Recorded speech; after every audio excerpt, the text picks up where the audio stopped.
So far with fractions, we've talked about multiplying and dividing fractions, and we found out that dividing fractions, we just turn into a multiplication problem and tackle it as a multiplication. Not too bad, all right? And the big difference, okay, now we're going to go into adding and subtracting fractions. The big difference comes with the denominator. Okay, again, multiplication, okay, a problem like this, okay, multiplying two fractions, we don't need a common denominator. The denominator does not need to be the same. We just multiply across, okay, and we got this. If we want to add the same fractions, okay, we can't just add the numerators and then add the denominators. Okay, that is not correct. Okay, that does not equal 6 over 10. Okay, unfortunately, it's not that nice. Okay, if we're going to add and subtract fractions, we need common denominators. Okay, that's the important thing. Now, the question is, how do we get common denominators? Okay. So, common denominators. Again, what's on the bottom, this 3 and this 2, obviously they're not the same, right? They're not common. What we're going to need to do is we're going to need to manipulate these two fractions somehow to get them to have common denominators. Okay, and we talked about it in the last video. Okay, if I have 1/3 and I want to multiply it by something to kind of change how it looks, but not necessarily change the value of it. Okay, if I multiplied 1/3 by, I don't know, a fraction like 2 over 2, and you'll see why I picked that here shortly. Okay, remember, this is the same thing as multiplying by 1. 2 over 2 is 1. It's just rewrote it as 2 over 2. Okay, and well, multiplying fractions, we know how to tackle those. 1 times 2 is 2. 3 times 2 is 6. Okay, so what I'm doing is I'm manipulating my fraction, my 1/3, by multiplying it by a fancy form of 1. Okay, this 2 over 2. Again, you'll see why I picked 2 over 2 here in a second. Okay, so I'm going to do the same idea with 1/2. Okay, for this one, I'm going to multiply it by 3 over 3. Again, I'll explain why I'm picking those values here in a second. Okay, this gives me 3 over 6, right? So this is the same thing as, okay, I'm rewriting 1/3 as 2/6 plus, okay, I'm rewriting 1/2 as 3 over 6. Now I have common denominators. Now I can simply add my numerators together. 2 plus 3 give me 5, and then my denominator stays the same. I don't add them together. Okay, we keep the common denominator, 5 over 6. And that's our answer. Now, let's kind of backtrack. Why did I pick 2 over 2? Why did I pick 3 over 3? Okay, what we're looking for is the least common multiple. Okay, now let's break down what the least common multiple is, the LCM. Okay, so we're looking for multiples that they have in common. Okay, so let's start with, we're talking about multiples of the denominator. Okay, so we have 2 and 3, right? Those are our two denominators. What are multiples of 2? Okay, well, 2 times 1 is 2. 2 times 2 is 4. 2 times 3 is 6. 8, 10, 12, right? And it keep on going. Multiples of 3. Well, there's 3 times 1, which is 3. 3 times 2, which is 6.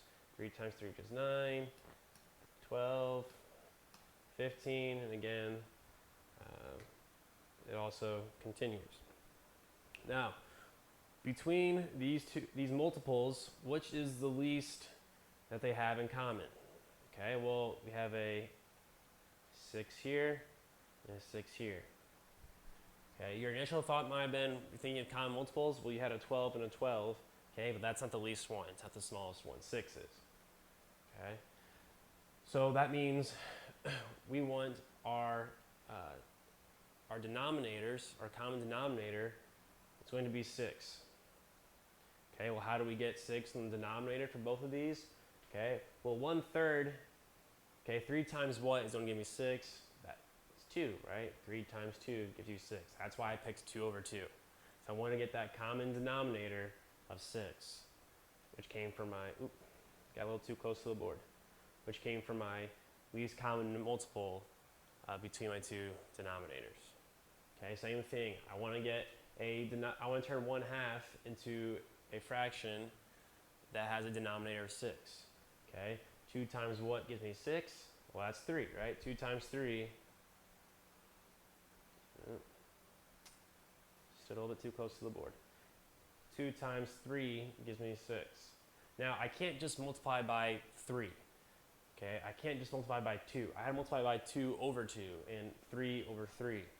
Okay, right? Because it's multiplying by 1. It doesn't actually change the value of the fraction. It kind of just writes it in a different way. Okay, let's do another one. Let's do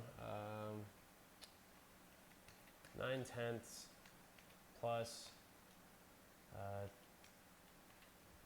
2/5. Okay, again, this is addition, so we need common denominators. We do not have common denominators right now. All right, so to find this common denominator, I'm going to look at my multiples of my denominators, okay? Multiples of 5, okay, well, 5 times 1 is 5, 5 times 2 is 10. Okay, I'm not even going to keep listing them anymore at this point because I already found the least common multiple, okay? 5 times 2 gave me 10, 10 times 1 gave me 10, okay? So, to get a denominator of 10, well, 9/10 already has a denominator of 10. I don't need to do anything to that fraction. Okay, 2/5, okay, this denominator of 5. What do I need to multiply 5 by to get 10? Okay, well, 2/5. Okay, what do I multiply 5 by to get 10? It's going to be 2. Okay, but I can't multiply by just 2. I need to multiply by 2/2, because again, that's the same as multiplying by 1. Okay. Now I'm multiplying across. 2 times 2 is 4. 5 times 2 is 10. So this isn't my final answer. What this is me getting a common denominator. Okay, my common denominator again is 10. I have my 9/10 plus, okay, we wrote 2/5 as 4/10. Now I have common denominators. All I do is add my numerators together, 9 plus 4, gives me 13, and I keep my common denominator, 10. 13/10, that's your final answer. Okay, let's do a subtraction. It works the exact same way, except we're going to subtract the numerators. Okay, let's do 2/4 and minus 1/5. Okay, again, addition and subtraction are the same way with fractions, where we need common denominators before we can do anything. Okay, our denominators are different. I'm going to find multiples of 4 and 5 until I find one they have in common. Okay, I'm going to do my 4s first. You have 4, 8, 16, 20, 24. If I'm doing it this way, I tend just to list the first like 4 or 5, see if they have any of those in common. If not, then I continue doing more. Okay, 5, 10, 15, 20. Okay, the next one will be 25. I'm going to stop there because the smallest one they have in common is 20. Okay, get the denominator to be 20. I have 2/4. Okay, 4 times what is going to give me 20? Well, that's going to be 5. And again, I can't multiply by just 5. I need to multiply by 5/5. Okay, 2 times 5 is 10. 4 times 5 is 20. Okay, so my 2/4 became 10/20. Now I need to change my 1/5. Again, I need to get a denominator of 20. So 5 times what gives me 20? Well, that's going to be 4. Again, it needs to be 4 over 4. And go ahead and multiply your fractions. 1 times 4 is 4. 5 times 4 is 20. Okay, so 1/5 we turned into 4 over 20. Now, this is just like addition where I now subtract the numerators. 10 minus 4 is 6. And we keep the common denominator.